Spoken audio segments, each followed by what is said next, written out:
Good morning. Welcome to Design San Francisco Fall. So nice to see all of you here today. First off, I wanted to say thank you to Kravit and to Lee Jofa for helping put the presentation together that you're going to see today. Our guest really doesn't need an introduction, but I'm lucky enough to be able to give her one. Over the course of her storied career, Bunny has been an advocate for timeless, tasteful classic design and has been a leading voice in our community. She's here today to share her career and her designs and her new line, which you can actually see at Kravit after the presentation. I encourage you all to stop by the showroom. There will be a reception. And without further ado, Bunny Williams. Thank you, Bunny. If I got this correct. Well, it's wonderful to be here, and I thank Kravit and Lee Jofa for inviting me, and it's so nice I've met some of you, so I hope I'll meet more of you later. I just thought I would kind of share with you a little bit about my background, what I believe about design, how I got started, and afterwards I'd be happy to answer any questions, so save them up. I totally believe that in education, and I was very lucky when I was 22 years old I only wanted to work for one design firm in New York. I'd been working in an antique shop, and I walked up the street one day and knocked on the door at Parish-Hadley. In those days, it was Mrs. Henry Parish. And I said, I'd like to have a job here. I had no training. I'd been to a junior college with a 2-year interior design course. And luckily, Mr. Hadley needed a secretary. And so they sort of thought I looked okay and could speak English. And so I was hired as Albert Hadley's secretary. That meant that was sort of loose because nobody typed anything in those days, and it was sort of casual. But over the years, I started as the secretary, I did coordinating, I was the shopper, I did every part of the business from the ground up, which has been invaluable to me in having my career and starting my own office. Albert was an incredible teacher. He had taught at Parsons, and so he would really teach us. I mean, he would ask us to do our own floor plans. So we would do these terrible floor plans, and he'd say, are you sure that's the way you want the furniture to put? And then I have to go back and rethink it. So he was fantastic. And also, I got to go to see these amazing apartments. The exposure of going to the Rockefeller apartment to look at this apartment was something that was done probably 40 years ago. Look how contemporary it looks. I worked for a firm that was always traditionally based, but always willing to take a chance and do sort of inventive things. And I think that's what we all want to do as designers, is to be creative on our own, think up different things. This room's now been copied 1 million times, but this room is, I probably say, 45 years old. The great Getty House here in San Francisco. I was a very young assistant to Mrs. Parish, and I got to come and be a part of that design experience, which was really phenomenal. Most of this got sold at at Christie's last year, and I saw old favorites of things that I'd seen when they were purchased. These wonderful rooms that Mrs. Parish's own living room, all of these spaces that I got to see as a very young person were so influential. And that's why I think that if you work for a good design firm and you get to see established interiors, you learn so much from it.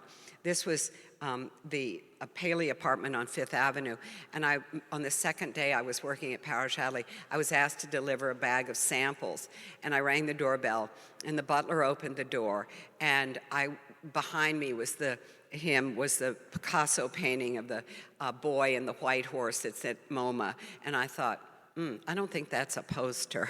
I was like, really? That's in somebody's apartment? And I got to go into this taxi cab yellow French panel room painted the color of a New York City taxi. And it was just breathtaking to me. So it's whether you get to work for somebody or you travel, the more you go and see rooms, you come back with your head filled with tons of ideas and exposure. My office in New York now consists in the design of about 16 people. This is my partner, Elizabeth Lawrence, who became a partner. She's been working with me for 14 years, and she became a partner last year. This is our office. This is actually my office with my library of all my books that I look at all the time. Putting together a library is essential to your exposure, what you see. I built this bookcase in a sheetrock wall, but I had found these pilasters in Maine and made the bookcase. So this is where I work every day, and I'm always surrounded by fabrics and books and tiles and things that stimulate me. Again, the library, you can never have too many things. This is our sample room. I keep some of my favorite samples. They get folded up. It doesn't usually look this neat, so this was for the picture, so don't worry. We have this wonderful lady, Mercy, who comes and cleans the office, and she folds all those samples and puts them back, but after I get in there and start scheming, they're all over the place. But at least we have a place for the paint samples, a place for the tiles, a place for things that I can pull from and get an idea of trying to develop a project. This is my studio in the country, another place. I did this building, and it finished it before COVID, and who knew COVID was coming? So for 3 years, I worked out of this space. I brought my books, I had samples set, I have an idea board. I love to rip things out, pin them up. They just are the things that we I think our brains are like making scrambled eggs. We put lots of images together, and then they come out, and we start to use them on projects. I have a drafting table. I work on plans. And I always like to have a place that I can draw, sketch. I'm not a perfect sketcher, but I think when you think out something from your brain to your hand is so much better than going just to the computer. So here's scheme boards. I like to make a board with the pieces of things that I find for the project, or even ideas of things that I'd like to find. And so we do big boards with the project. And I have that, so because a lot of my projects, I don't just sit down and do everything at one time. I like to go hunt. I still like to buy one of a kind. So I always need to know, what have I found, what I still need to find, and how do these things work together? What's their harmony?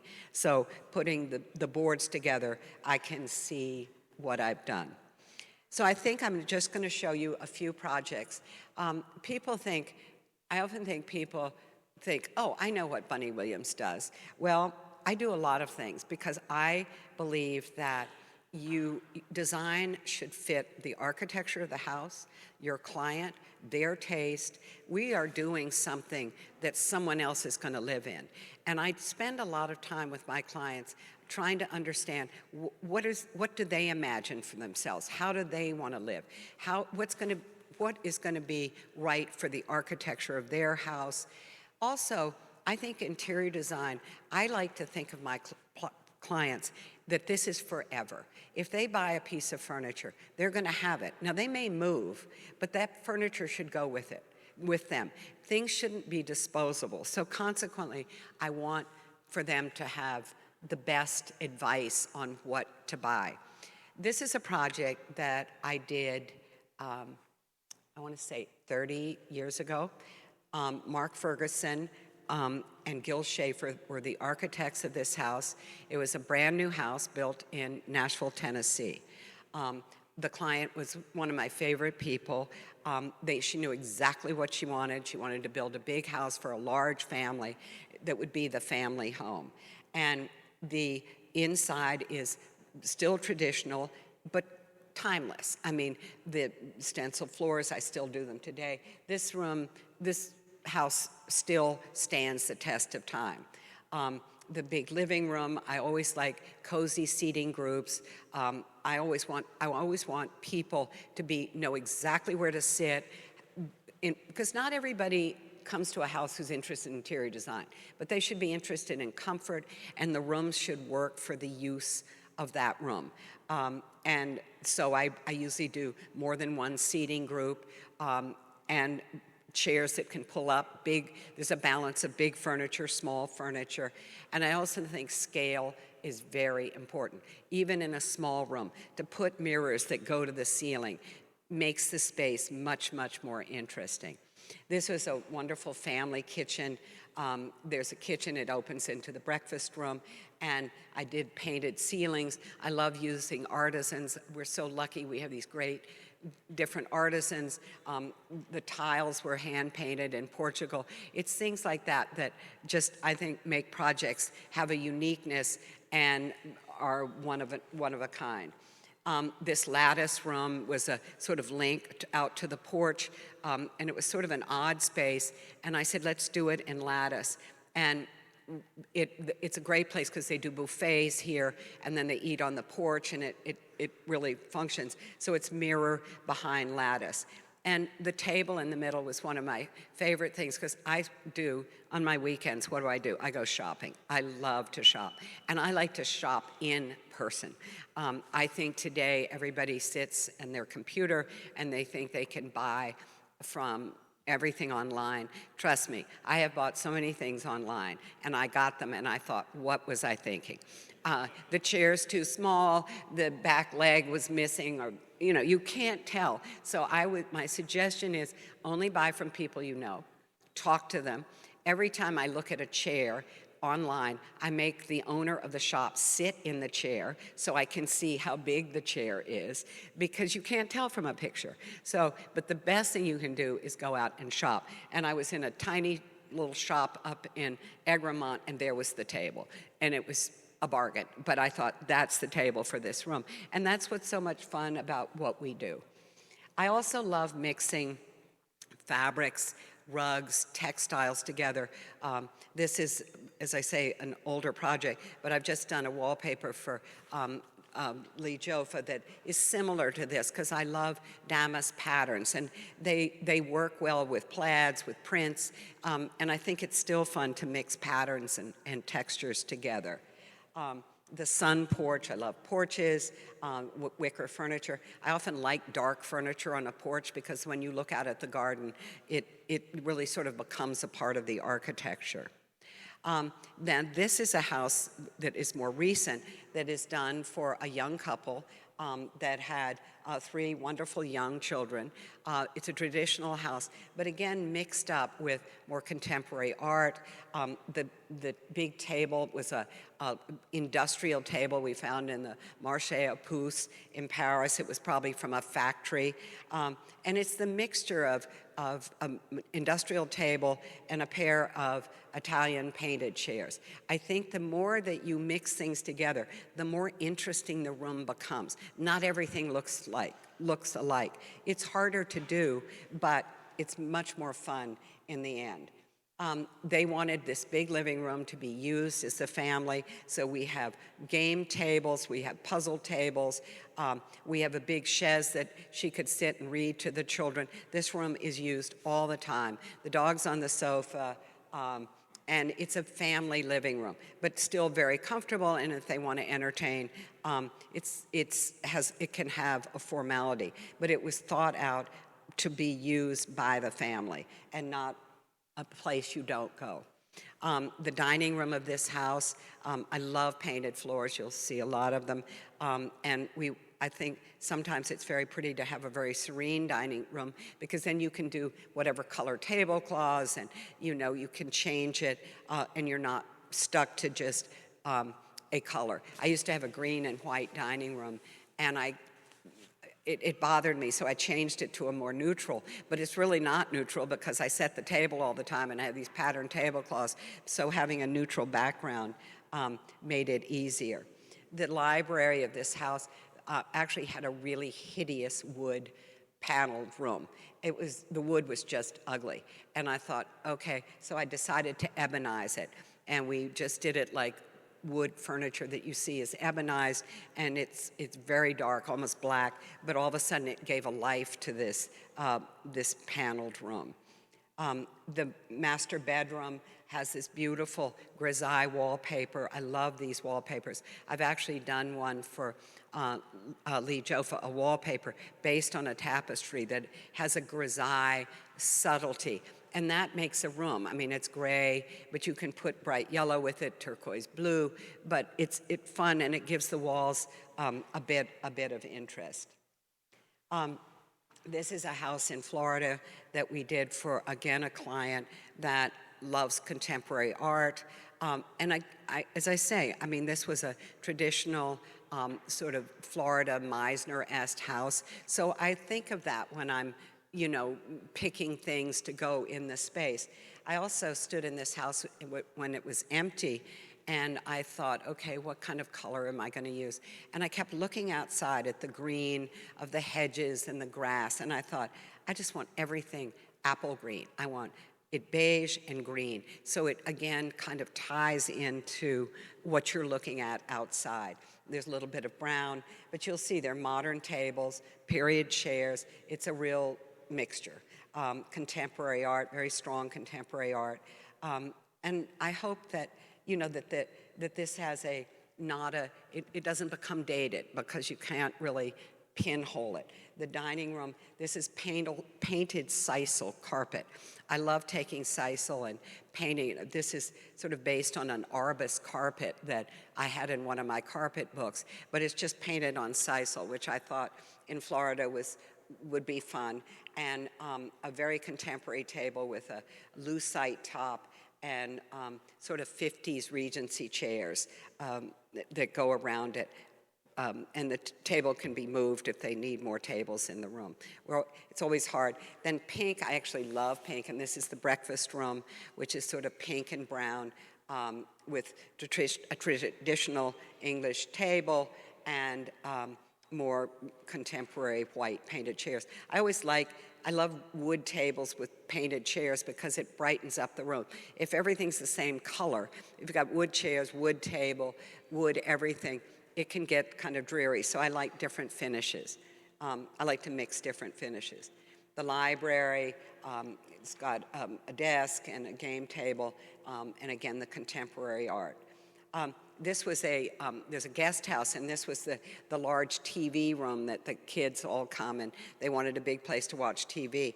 And this is a process that I've gotten really interested in. This is digitally printed paper. I found these are Moroccan tiles. It's based on Moroccan tiles. And you go to a computer person, and you lay it out. You give them the elevations. They lay it out on the computer. Then you pick the colors, and it's printed like wallpaper. And it comes, and I've done this several times, and it's actually really fabulous because you can do anything. I mean, it's much less expensive than having someone hand paint it, and you can pick any image you want and work on the computer technology and have it digitally printed. So this is a sort of fantasy room that's supposed to look like tiles, but it's all printed. A detail of it. And then I picked up Moroccan influences for the bar that's a part of this room and used Moroccan tiles. So we're always, you know, again, I love to travel. I've just been in Morocco, sadly, so sad what's happened there. But travel and looking at things is just always a big inspiration. And then this is a New York apartment. This was done a couple of years ago for a wonderful lady, very successful, and she wanted a much more contemporary apartment. She wanted it all white. And again, you'll see the sense of floor plan, of intimacy, of comfort, even though everything in this apartment is very modern. And still there's a warmth to it. And I think you have to combine shapes. You want squares with circles. You want to make sure that there's still interest when you're finished and not everything looks alike. So I'm always hunting for different pieces, different shaped chairs, but grouping them so that there's a very comfortable seating areas. always. The kitchen, very clean, beautifully designed. This kind of construction is almost the hardest thing to do. As you know, if it's simple, every line has to line up, the stones, and it doesn't look like what it really takes to do this workmanship. You need fantastic builders and carpenters. Dressing rooms, building in, thinking that out. We do so many, we sit there, where are the clothes gonna go? How's it gonna do? We spend hours counting the shoes. Lots of people have too many shoes, but, including myself. That's what you do when you're a designer and you get it right. This is a brand new house that was built in Long Island. The client was obsessed with David Adler. There was a wonderful architect. They went out and looked at all of David Adler's houses. So that a lot of this architecture is very reminiscent of some of the great houses that Adler built in Chicago. The black and white floor, the living room is painted this beautiful blue. This is a very funny story. My client said to me, I just watched Pride and Prejudice last night, and I want my living room the color of the living room in Pride and Prejudice. And I said, okay. So I went and downloaded the movie. Well, every picture of the living room in the movie is a different color blue. I mean, I had to look at that film 3,000 times. Then we had to make about 3,000 samples. I said, do you want the dark version, the light version? So it's hard when someone says they want a color of a room from a movie because it doesn't translate very well. But the room they have wonderful contemporary art, very bare floors, very airy, with traditional furniture, but making a wonderful background for the art. The dining room, I happen to love Chinese wallpapers, and whenever I can find antique ones, I buy them because they really do have an amazing patina. And this came up at auction, and I said to my client, we have enough of this to do this room, and so we did the antique Chinese wallpaper, but using a very graphic brown contemporary rug with it, Regency chairs, a beautiful big oval mirror, and it's just so much fun to go and hunt and find unusual things to put in a space because it makes you come back and look at them all the time, I think. The upstairs sitting room, this is wonderful. I call it sort of tomato soup red. It's a pinky red. It was a color I kind of developed. I'm very lucky I still have some people who mix paints, and I think it's very hard for all of us to just go to a Benjamin Moore paint deck and find exactly the right color. Sometimes they're too sharp, particularly if you have an intense color. It needs to be dulled down a little bit. It's very hard, and it's really great when you can work with somebody who can do the formula and mix the colors for you. The library of that room, paneled room, it's a very long room and it's done in 3 sections. So there's a desk area, a TV area, again, reminiscent on some of the Adler interiors. This is a guest bedroom. I love when there are lots of windows. I like the walls and the windows to be in harmony. I think it makes the room look bigger and always have a nice, beautiful, comfortable bed. About 15 years ago, I guess it's been maybe 20, I started a company called Bunny Williams Home.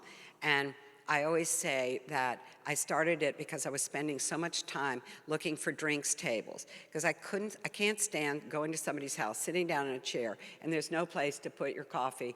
It just drives me crazy. You're sort of isolated. You're looking for a space. And there weren't a lot on the market, so I started designing them. The other thing I always find I never can find enough of are great bedside tables. I like a bedside table to have a shelf. I like it to have a drawer.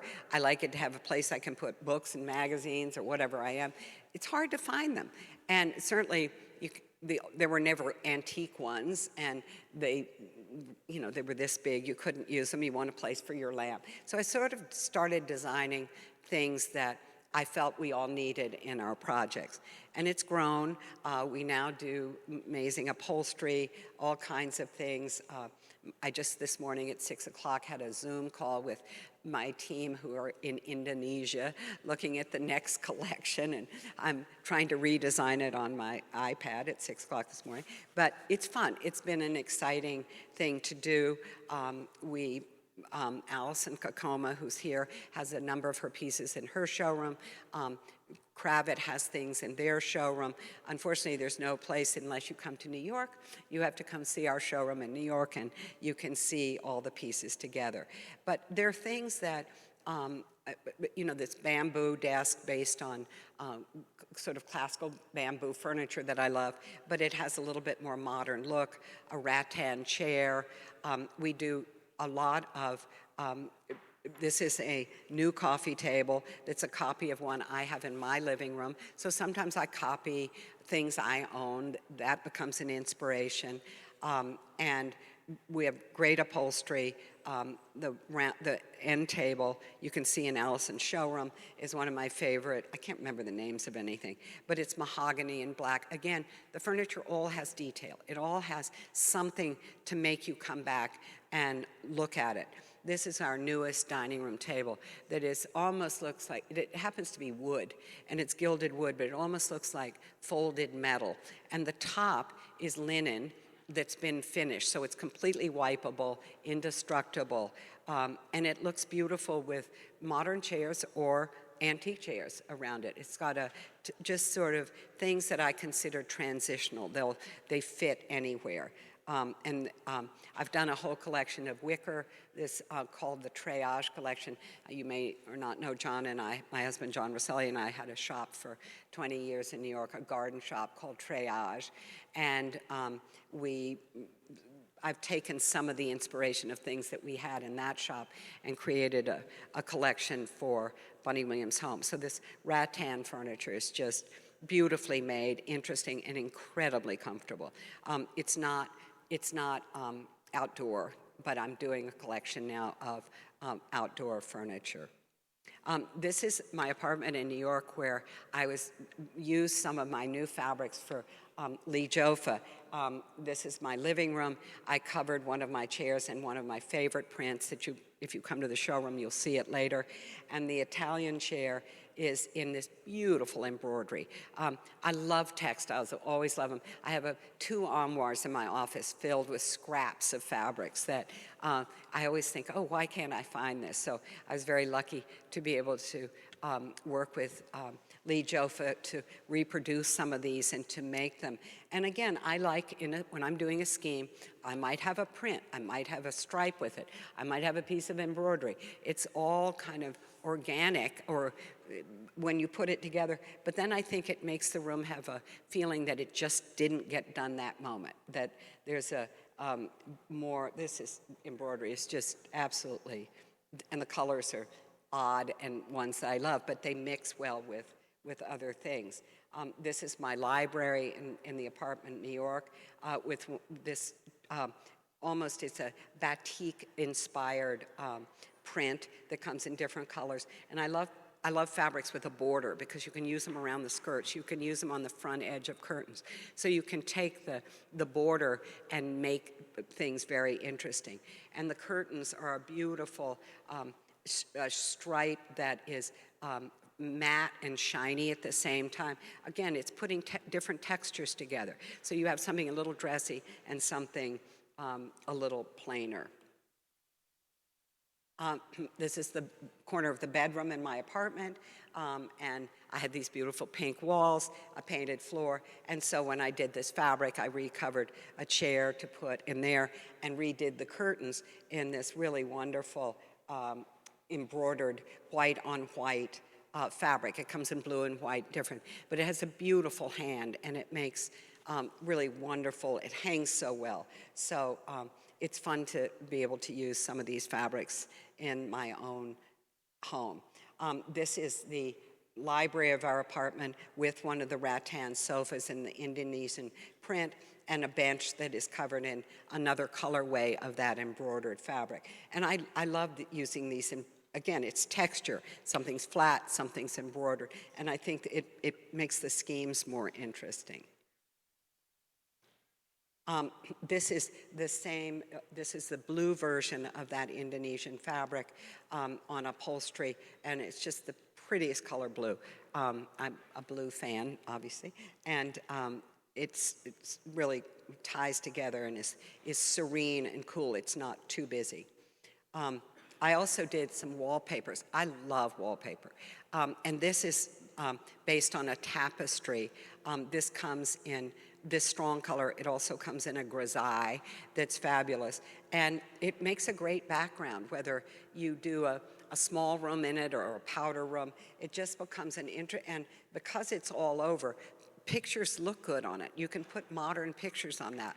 And then you have something that, to me, is taking something old and putting it with something new that I love to do. Here it is in the grisaille version that is just almost like a background. But makes, you know, particularly if you have a house with not a lot of architectural detail, sometimes doing wonderful things to the walls help. These are one of our dining tables that we make, and one of the dining room chairs that comes from the collection. This was a wallpaper. I love the patterns and designs of the Bloomsbury artists in England. And you know, it's funny where you look at inspiration. I always look at their work. I look at their artwork. I love looking at Matisse paintings because he always painted all these fabrics and stuff. And there are often patterns in there that you think, oh, I could do a wallpaper or a fabric out of that. So it's what you look at that you go to try to find your inspirations. And these sort of Bloomsbury designs have a little bit of a contemporary look, but also have a great scale. And here are my dogs, Annabelle and Bibi, sitting in my bedroom on my chair in my wonderful Lee Jofa fabric.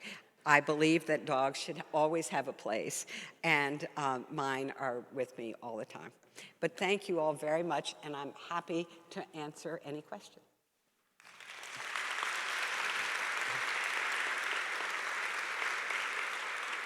Thank you, Bunny.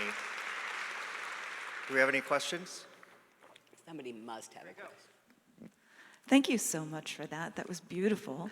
And I wondered if I might ask you about the antique Chinese wallpaper, a little bit about the history of that and when you started to collect it.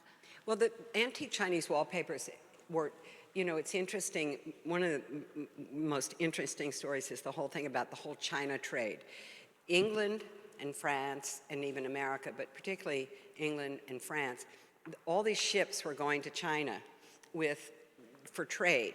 And so the Europeans and Americans started to commission Chinese wallpaper, chinoiserie, the whole thing became very popular in the 18th century. It was because it was exotic.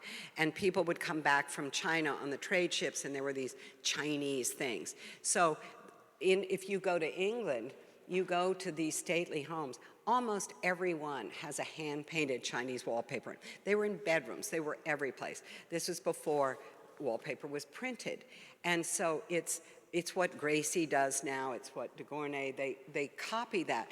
But it all came from the China trade in Europe and a bit in America. I mean, you see, if you go to Williamsburg, some of those early American houses have Chinese wallpapers painted. And they were commissioned. And they didn't know what they were going to get. They'd say trees, birds, blah, blah, blah. I want it green, blue. Came on a background. I found a pink one once that was divine. So what you're lucky is if they can come off the wall. There were many that were installed badly, and you couldn't get them off the wall. I mean, they just didn't come. So the old ones, you need an incredible paper restorer. They go in meticulously to steam it off to save it. And so most of the ones that I get now have been lined on canvas so they can be reinstalled.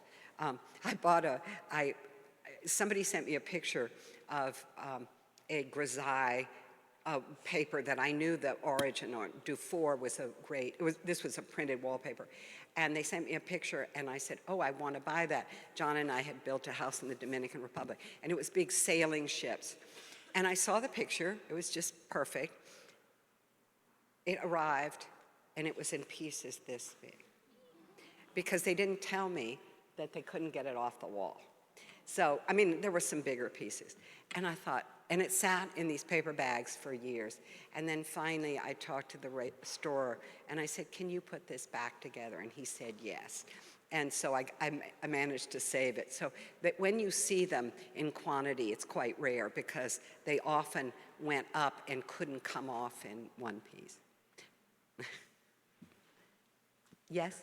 Do you have favorite places to shop in New York, where you find your antique pieces? You know, it's harder today. I mean, it's interesting. The New York City, I always say that years ago, it would take me 2 or 3 days to do all the shops in New York. Now I can do them in a day. So I think that, you know, I shop. Luckily, the building that I'm in New York has a number of dealers in it. You go out to Stamford, Connecticut, the Antique and Artisans. It's hard. I mean, Stamford has 2 antique centers, so we always go out there every month or so to see what they have. I'm buying more, I hate to say it, online, but only from somebody I know. And like I've shopped in England and France, and if it's a dealer I know, but they send me 50 pictures, I want to know everything that's wrong with it. Auctions are hard because you know, if it's in New York, I can go see it, but I can't go see an auction in every place. And you do need to go see things. So it is harder. And I would say if you come to New York, I would, you know, there are few come to my building, there are a few other shops, and then go out to Stamford, Connecticut. I mean, I shop every weekend. It's crazy. But then you find special things. Yes? I'm curious in your approach to artwork, incorporating artwork, particularly if a client does not have any artwork. How do you go about that? You know, I just finished a project in Little Rock, Arkansas, and they didn't have a lot of artwork. And I kept talking about it. I mean, we were working on this for 4 years. And I said, you're going to have to remember something. If we finish this and there's nothing hanging on the walls, you're not going to like it. It's not going to look like anything. I mean, I do believe that you've got to build it up. So we started looking, I would send them pictures of young artists. They weren't going to be buying, you know, Rothkos. So I go to galleries, and I would send them images of young artists' work that I liked. Some I'd seen in New York, all over the place. And I kept sending them images, and I say, tell me what you like, because buying art's really personal. And we established things they liked, and we were able to buy wonderful pictures. So when we installed it, we hung pictures, and they looked wonderful. But it was part of the education. It was part of, what do you like? You know, how much do you want to spend? But really getting people to look at things. You know, photography is wonderful, but you really they have to live with it. So, and I want it to look like a collection. I don't want it to just look like whatever. And I have a couple of people, I don't know, you may have it out here. I have a couple people now in New York who represent young artists. I mean, there's so many wonderful painters who aren't well known, and they're dying to sell their art, but they're not in a gallery. You know, somehow once it gets to the gallery, all of a sudden the prices go off the moon. But you're trying to find art and fill up these jobs that we do.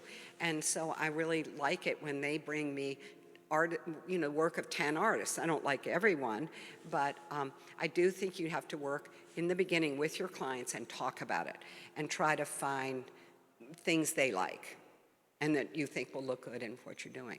But it's not easy. It's easier to buy the chair.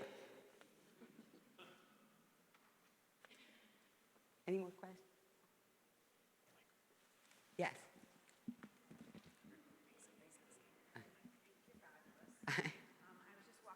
Gentleman, he goes, of course I'm going to go, sorry, thanks, Michael. Of course I'm going to go see Bunny. She's in our DNA.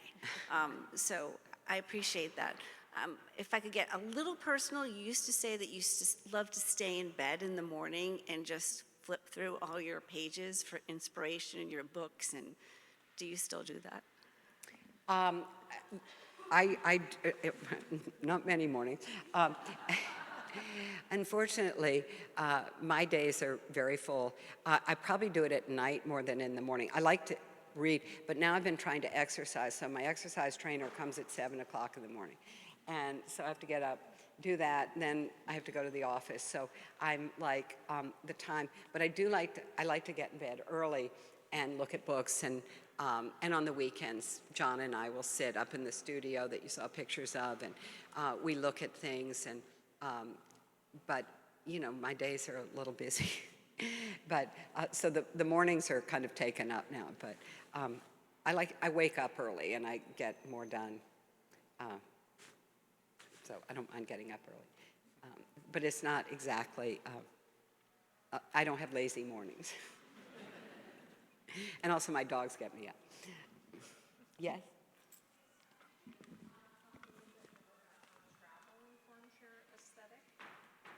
You know, we all need to be exposed to everything we possibly can. I just think that, you know, I'll never forget the first time I went to Portugal. Portugal is magic. It's absolutely one of those magical places. It's, you go to this palace called Queluz, and it's sort of, it's supposed to be Versailles, except it's all made of tiles. Every wall is painted tile work. You just see things that inspire you. I'm finishing this project next week in Florida, and the breakfast room, I've had all the tiles painted in Portugal because I still remember that. You go to look at houses in England. It's not that you're going to live like that, but the one thing I love about the English is that they really live in their houses. And they're sometimes kind of shabby, but you feel that somebody lives here. They've owned it, they live in it. You also see architecture. I mean, you can't really experience and understand architecture till you stand in a room and feel the scale and feel how it's going to work. So you know, and whether it's travel, I mean, we were, last year I went to Egypt. Well, it's not that I'm going to come back and do Egyptian interiors, but floating down the Nile made me just look at history, look at things in a different way. We were just in Morocco, and you know, you go in there and you have wicker chairs made. It's just exciting, and you're watching people do work, handcraft work. And you see colors, you see things that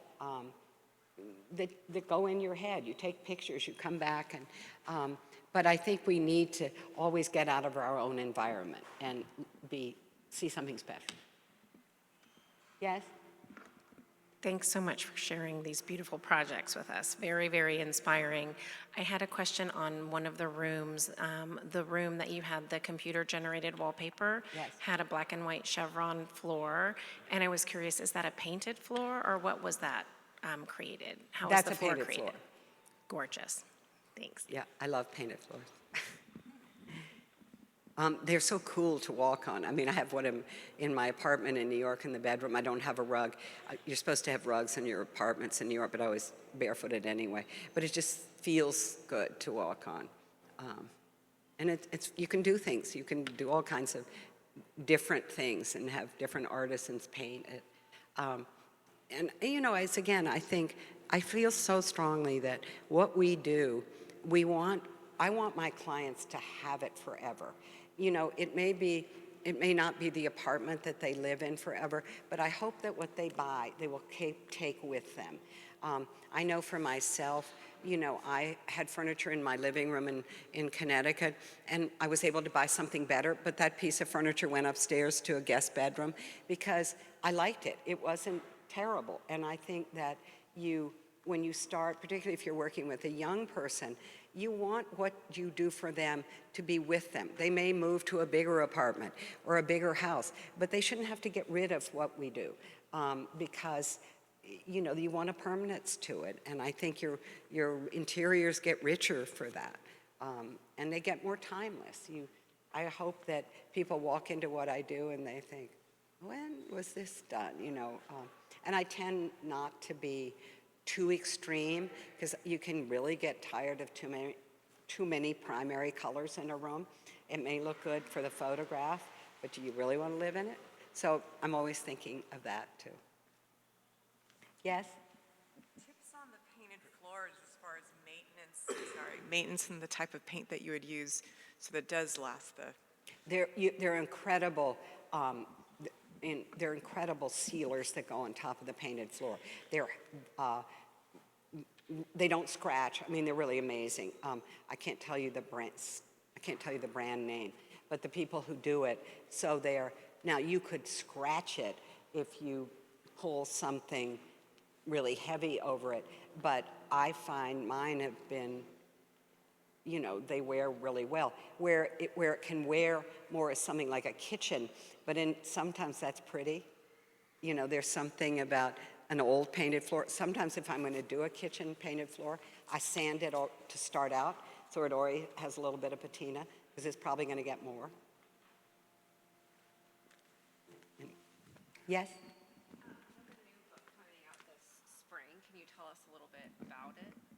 I have a book coming out that it's really on our house in the country. I bought my house in Falls Village 40 years ago, and it's been my home. It's what I've created for my home. So it's really a story, a lot about the garden, how I've developed the garden, what I didn't know, all the mistakes I made. My garden is sort of my obsession. I always say I need to start something called Gardeners Anonymous because I need to stop this, but I love the garden. I'm in it, thinking about it all the time. So it's the development of the garden, but it's also how I've used the house as a home. The pictures of my nephew's wedding and Christmas and table settings, and it's sort of a little bit the way I live there, so that's what it's about. And I write my own books, and I was very lucky. My nephew wrote a beautiful essay at the end about what it has meant to him to come there since he was a child. Because that's what we want. We want homes. That's what I'm addicted to. I grew up in Virginia, and it's why I want to do what I do, is that I want to think of people living in these homes and try to make them happy and be able to live there. Any more questions? Anybody else? Yes?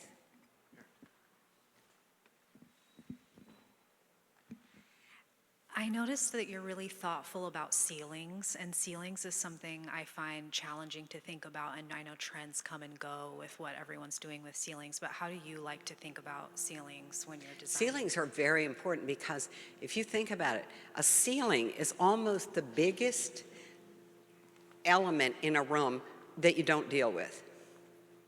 Now, one thing I will say, if you have a low ceiling room, one of the best things you can do is to paint it shiny gray because it lifts, or just gray. If a white ceiling in a low ceiling room brings it down on your head. And so you look at ceilings a little bit about the scale of the room, and the color. I love colored ceilings. I mean, there's a pink ceiling can be beautiful. So you all of a sudden have this big mass that you need to do something with. Now, architecturally, if we're working on a project, do you want beams? Do you want coffers? If you have the luxury of thinking out rooms from the ground up, then sometimes you think about having a decorative something on the ceilings. It's funny, I just finished this house I'm working in Palm Beach. The ceilings, there were these big rooms and there were these big vaulted ceilings. And when the rooms got done, I said, these ceilings need architecture. So I did trompe-l'oeil painting. I mean, we painted it because the architect didn't design it. And all of a sudden, it tied it all together. So I do think you need to really look at ceilings and what you can do with it. Sometimes it's fun just to put a small pattern on a ceiling.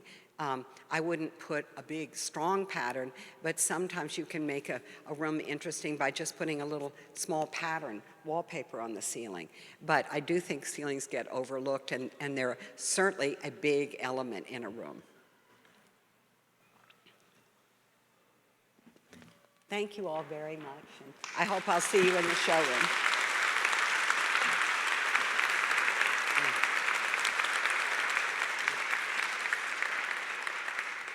Thank you, Bunny, and do please stop by the Kravitz showroom and see her lovely collection, and thank you for coming. And I'll tell you one other funny story. This is Kravitz, our Lee Jofa's 200th anniversary. And years ago, I mean, so many years ago, one of my favorite fabrics is called Hollyhock. It's been in the Lee Jofa archive for 100 years. And they printed it on blue, and it was hand blocked. And it went on sale, and it was in the showroom, and there was a big bolt this big, and it was, you know, it was expensive, but this was like, I could afford this bolt of fabric. And I bought it, and I thought, where am I going to use it? And I didn't want to cut into it because I loved it so much. I thought, well, if I cover the furniture in it, it's going to get dirty, and I won't have my bolt of hand-blocked blue Hollyhock fabric. So I've had it for years, and I finally said, Bunny, get over it. Luckily, they've reintroduced it, and they will hand block it, so now I feel permission to use my bolt of blue Hollyhock. Chance I'm going to cover the furniture on my porch in it. But it's funny how you fall in love with things, and you get very upset today. Everything gets discontinued. The fabric you love the most, they don't carry it anymore. So I sometimes hoard things that I love. Anyway, we'll see you later.